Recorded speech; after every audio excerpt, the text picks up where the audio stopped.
Here is a weather statement for the following area. In North Carolina, Avery, high wind warning remains in effect from 7 p.m. this evening to 4 p.m. Eastern Standard Time Thursday. West winds 15 to 30 miles per hour with gusts up to 60 miles per hour expected.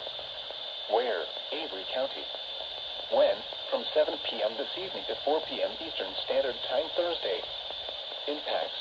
Damaging winds will blow down trees and power lines. Scattered to numerous power outages are expected. Travel will be difficult, especially for high-profile vehicles. Avoid being outside near trees.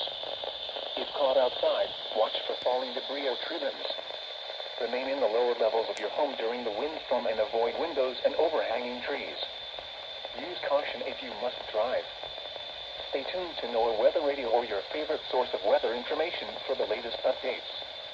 Additional details can be found at www.weather.gov/GSP.